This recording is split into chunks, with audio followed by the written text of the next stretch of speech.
JJ, what were your just kind of primary takeaways from tonight's game? It was clearly a result that you needed to get. We came out a little flat defensively.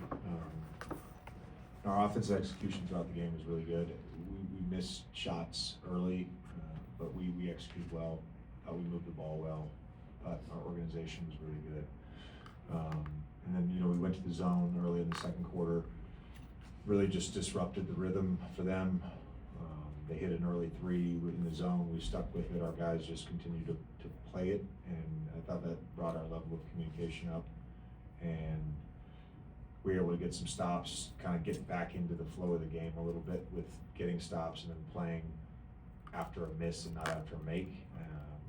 And then, DK just being a pro, second night of a back-to-back, gave us a huge lift in that first half. I thought Jackson defensively on the glass was big with 11 defensive rebounds, and obviously Luka, AR, and Braun. Just a lot of that three-man stuff was so good. We got great stuff out of a bunch of three-man actions with them. What do you make out of Austin, not just these last two, but kind of late, and then specifically in these last two, 15 made threes? It just seems like the rhythm is really there on the offensive side. Where do you go first when you think about Austin? I think he's just playing with a very, very high level of confidence right now, and I think the freedom that he's played with for most of the season, if not all of the season, has just allowed him room to grow, and I think he continues to develop patience for when things aren't happening early for him, just knowing that he's going to end up with 15 to 20 shots. That's just the way our team is structured, and I thought last night was a great example of that offensively for him, and he was terrific tonight. Yeah. JJ, I think it was before the game yesterday, we asked you kind of about the three-man data for LeBron, Austin, and... Oh, I got all of it today. Max has been working on it for 2 weeks. Some really enlightening stuff. What were you enlightened by? Anything you'd like to share? No, but I will be sharing it with certain people. The first quarter, obviously, tonight with Luka struggling, like the numbers were what they were. In the third quarter, again, kind of a slow start. But in the fourth quarter, it really seemed like those three really connected on a bunch of different stuff. And the numbers actually recently have been trending this week pretty positive for those three groups. I'll share it with you. When they're on the court together, we're the equivalent of the number 7 offense in the league. So yeah, the offense is not the problem. The Ram 3, we got LeBron, a deep paint catch. He ends up scoring at the rim. We go back to it the next play. They try to overplay it. He gets the back cut for the layup. We go back to it the next play. First option's not there. Second option's not there. We get to the third option. Jackson gets a dunk. That's how you have to walk a game down. 9, 5, 6 minutes to go. Just methodical, exhausting everything. Everything is live. And those guys have only, I think, played 17 games now together. It's not a lot of basketball. When you saw the data, how much room is there, do you think, for that group to grow between now and whenever the season ends? There's a lot of room to grow. There's a lot of room to grow. Particularly just with, I think, understanding what works for us. That's the biggest thing, what works for us. Go on. JJ, kind of following up along those lines, it feels like you guys, especially the last couple of games, have had a lot of success with Luka coming off screens, whether it's been rams or pin downs or whatever. What have you seen from just kind of using him in those ways, starting in the corners or somewhere along the baseline, and just the things that opens up offensively? I think it gets him on the move. When we ran it, he has optionality on it, but when we ran it and we've gotten to the post, I think one thing that has been very consistent is that we've gotten a deep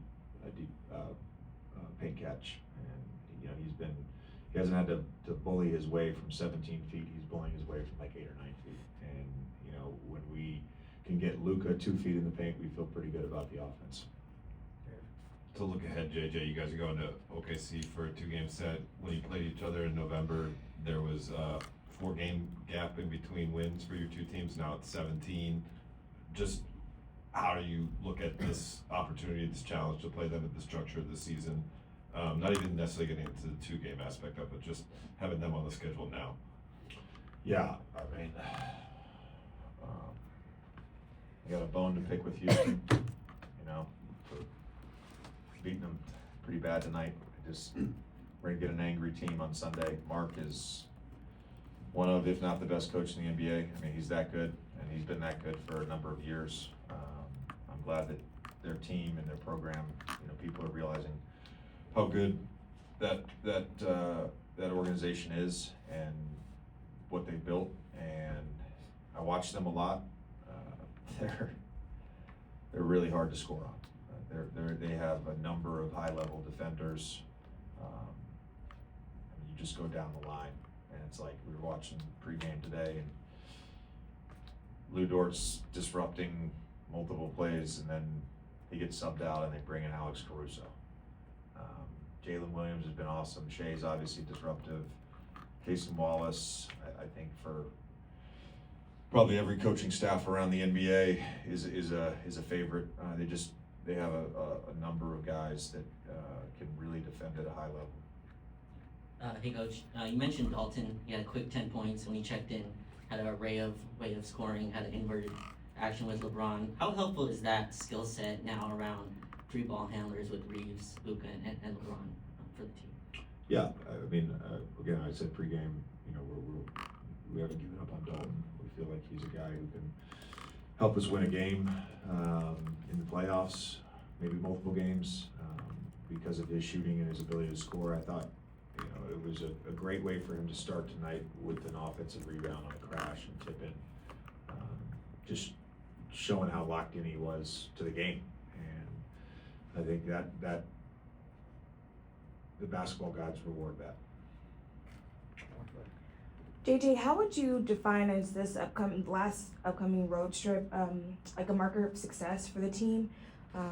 What would you like to see out of this group as you close out the regular season and head into the playoffs? I think it's more spiritual than anything else than results. You know, we're going to have 3 massive tests, come home, have another massive test, and then play a really tough Portland team. So, you know, if our spirit is right, I can live with the result, and I'm pretty confident that the results will be more good than bad. Thanks, Coach.